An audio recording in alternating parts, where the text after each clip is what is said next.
Hi ಎಲ್ರಿಗೂ, ಎಲ್ರು ಹೇಗಿದ್ದೀರಾ? ಬನ್ನಿ ಇವತ್ತು ಒಂದು 5 ಅರ್ಥದ ಮೊಳಕೆ ಕಾಳನ್ನ ಯೂಸ್ ಮಾಡ್ಕೊಂಡು, ಹಾಗೆ ಒಣಗೊನೆ ಸೊಪ್ಪು ಹಾಕೊಂಡು ಹೆಲ್ದಿಯಾಗಿ, ಟೇಸ್ಟಿಯಾಗಿ ಬಸ್ಸಾರು ಮಾಡೋದು ಹೇಗೆ ಅಂತ ನೋಡ್ಕೊಂಬರೋಣ.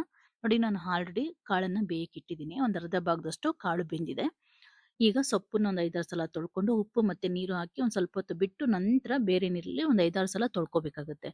ಯಾಕೆ ಅಂದ್ರೆ ಸೊಪ್ಪು ಬಂದು ಕೆರೆ ಬದಿಲಿ ಬೆಳೆಯೋದ್ರಿಂದ ನೀವು ಎಷ್ಟು ಚೆನ್ನಾಗಿ ತೊಳಿತೀರೋ ಅಷ್ಟು ಒಳ್ಳೇದು. ಚೆನ್ನಾಗಿ ತೊಳ್ಕೊಂಡು ನಂತರ ನಾವು ಇದನ್ನ ಸಣ್ಣದಾಗಿ ಕಟ್ ಮಾಡ್ಕೊಂಡು ಹಾಕೊಳ್ತಾ ಇದ್ದೀನಿ. ಕಾಳುಗಳು ಒಂದು ಅರ್ಧ ಭಾಗದಷ್ಟು ಬೆಂದ ನಂತರನೇ ನಾವು ಈ ಸೊಪ್ಪನ್ನ ಹಾಕೋಬೇಕಾಗತ್ತೆ. ಈಗ ಈಗ್ಲೇನೆ ನಾನು ರುಚಿಗೆ ತಕ್ಕಷ್ಟು ಉಪ್ಪನ್ನು ಹಾಕೊಂಡು ಬೇಯಲಿಕ್ಕೆ ಬಿಟ್ಬಿಡೋಣ. ಈಗ ಇದು ಬೇಯ್ತಾ ಇರುತ್ತೆ. ಅಷ್ಟರಲ್ಲಿ ನಾವು ಸಾಂಬಾರಿಗೆ ರುಬ್ಲಿಕ್ಕೆ ಕಾರನ ರೆಡಿ ಮಾಡ್ಕೊಳ್ಳೋಣ. ನೋಡಿ, ಆಲ್ರೆಡಿ ನಾನು ಈರುಳ್ಳಿ, ಬೆಳ್ಳುಳ್ಳಿ ಮತ್ತೆ 1 ಸ್ಪೂನು ಜೀರಿಗೆನ ಹಾಕೊಂಡು ಚೆನ್ನಾಗಿ ಫ್ರೈ ಮಾಡ್ಕೊಂಡಿದ್ದೀನಿ. ಇದು ತಣ್ಣಗಾದ ನಂತರ ಇದನ್ನ ರುಬ್ಬುವಾಗ ಹಾಕೋಬೇಕಾಗತ್ತೆ. ನೋಡಿ, ಈಗ ಸೊಪ್ಪು ಕೂಡ ಚೆನ್ನಾಗಿ ಬೆಂದಿದೆ. ಇದನ್ನ ಸ್ಟ್ರೈನ್ ಮಾಡ್ಕೊಂಡು ನಂತರ ನಾವು ಸಾಂಬಾರಿಗೆ ರುಬ್ಕೊಳ್ಳೋಣ.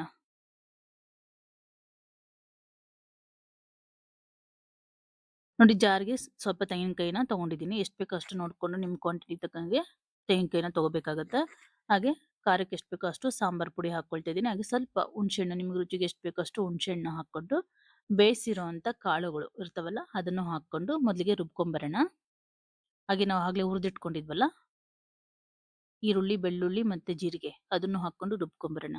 ಕೊನೆಯಲ್ಲಿ ನಾವು ಕೊತ್ತಂಬರಿ ಸೊಪ್ಪನ್ನ ಹಾಕೊಳ್ಳೋಣ.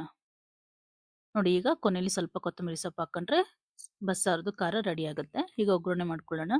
ಸ್ವಲ್ಪ ಎಣ್ಣೆ ಹಾಕೊಂಡು ಸಾಸಿವೆ, ಜೀರಿಗೆ, ಕರಿಬೇವು ಹಾಕೊಂಡು ಅದೆಲ್ಲ ಚೆನ್ನಾಗಿ ಫ್ರೈ ಆದ ನಂತರ ರುಬ್ಬಿರೋಂಥ ಖಾರನ ಹಾಕೊಂಡು ಹಾಗೆ ಜಾರ್ ತೊಳೆದಿರೋ ನೀರನ್ನು ಸಹ ಹಾಕೊಂಡು ನಾವು ಆಲ್ರೆಡಿ ನಾವು ಸೊಪ್ಪು ಬೇಯಿಸ್ಕೊಂಡಿರೋ ನೀರು ಇರುತ್ತಲ್ಲ ಆ ನೀರನ್ನ ಹಾಕೊಂಡು ನೀಟಾಗಿ ಮಿಕ್ಸ್ ಮಾಡ್ಕೊಂಡ್ರೆ ಬಸ್ಸಾರು ರೆಡಿ ಆಗುತ್ತೆ. ನಾವು ಬಸ್ಸಾರು ಸೊಪ್ಪು ಬೇಯಕ್ಕೆ ಇಡ್ತೀವಲ್ಲ ಆಗ್ಲೇನೆ ನಾವು ನೀರು ಎಷ್ಟು ಬೇಕೋ ಅಷ್ಟನ್ನು ಹಾಕೊಂಡು ಇಟ್ಕೋಬೇಕು. ಸಾಂಬಾರು ನಿಮ್ಗೆ ಎಷ್ಟು ಬೇಕಾಗುತ್ತೋ ಅಷ್ಟು ನೀರು ಆಗ್ಲೇ ಹಾಕೊಂಡ್ರೆ ಸಾಂಬಾರು ಟೇಸ್ಟಿಯಾಗಿ ಬರುತ್ತೆ. ಈಗ ಕೊನೆಯಲ್ಲಿ ಬೇರೆ ನೀರು ಹಾಕೊಂಡ್ರೆ ಅಷ್ಟು ಟೇಸ್ಟ್ ಇರಲ್ಲ ಬಸ್ಸಾರು. ಹಾಗಾಗಿ ನಾನು ಆಲ್ರೆಡಿ ಉಪ್ಪನ್ನ ಹಾಕಿದ್ದೀನಿ, ಹಾಗಾಗಿ ಉಪ್ಪು ಹಾಕೋ ಅವಶ್ಯಕತೆ ಇರಲ್ಲ. ಈಗ ಬನ್ನಿ ಸೊಪ್ಪು ಒಗ್ಗರಣೆ ಮಾಡ್ಕೊಳ್ಳೋಣ. ನೋಡಿ, ಒಂದು ಬಾಣಲಿ ಇಟ್ಕೊಂಡು ಎಣ್ಣೆ ಕಂದು ಸ್ವಲ್ಪ ಸಾಸಿವೆ ಮತ್ತೆ ಬೆಳ್ಳುಳ್ಳಿನ ಹಾಕೊಂಡು ಚೆನ್ನಾಗಿ ಫ್ರೈ ಆದ ನಂತರ ನಾವು ಈರುಳ್ಳಿನ ಹಾಕೋಬೇಕಾಗತ್ತೆ. ಬೆಳ್ಳುಳ್ಳಿ ಬಂದು ಗೋಲ್ಡನ್ ಬ್ರೌನ್ ಬರೋವರೆಗೂ ಚೆನ್ನಾಗಿ ಫ್ರೈ ಮಾಡ್ಕೋಬೇಕು. ಇದೆಲ್ಲ ಫ್ರೈ ಮಾಡ್ಕೊಂಡ ನಂತರ ಕರಿಬೇವನ್ನು ಹಾಕೊಂಡು ಖಾರಕ್ಕೆ ಒಣಮೆಣಸಿನ್ಕಾಯಿನ ಹಾಕೊಳ್ತಾ ಇದ್ದೀನಿ. ನೋಡಿ, ಅಷ್ಟರಲ್ಲಿ ಸಾಂಬಾರು ಕೂಡ ಕುದೀತಾ ಇದೆ. ಇದು ಸ್ಟವ್ ಆಫ್ ಮಾಡ್ಕೊಂಡ್ಬಿಡೋಣ. ನಾನು ಇಲ್ಲಿ ಖಾರಕ್ಕೆ ಒಣಮೆಣಸಿನ್ಕಾಯಿನ ಬಳಸಿದ್ದು, ನೀವು ಬೇಕಾದ್ರೆ ಹಸಿಮೆಣಸಿನ್ಕಾಯಿ ಸಹ ಹಾಕೋಬಹುದು. ಇದೆಲ್ಲ ಚೆನ್ನಾಗಿ ಮಿಕ್ಸ್ ಮಾಡ್ಕೊಂಡ ನಂತರ ಸೊಪ್ಪನ್ನು ಹಾಕೊಂಡು ಮಿಕ್ಸ್ ಮಾಡ್ಕೊಂಡ್ರೆ ಒಣಗನೆ ಸೊಪ್ಪು ಮೊಳಕೆ ಕಾಳಿನ ಬಸ್ಸಾರು ರೆಡಿ ಆಗುತ್ತೆ ಹೆಲ್ದಿಯಾಗಿ. ನೀವು ಒಂದ್ಸಲ ಮನೇಲಿ ಟ್ರೈ ಮಾಡಿ, ಹೇಗಿದೆ ಅಂತ ಮರೀದೆ ಕಮೆಂಟ್ ಮಾಡಿ. ಹಾಗೆ ಇನ್ನೂ ಯಾರೆಲ್ಲ ನನ್ನ ಚಾನಲ್ ಸಬ್ಸ್ಕ್ರೈಬ್ ಮಾಡ್ಕೊಂಡಿಲ್ಲ ದಯವಿಟ್ಟು ಸಬ್ಸ್ಕ್ರೈಬ್ ಮಾಡ್ಕೊಳ್ಳಿ. ವಿಡಿಯೋ ಪೂರ್ತಿ ನೋಡಿ, ನಿಮ್ಗೆ ಇಷ್ಟ ಮಾತ್ರ ಒಂದು ಲೈಕ್ ಖಂಡಿತ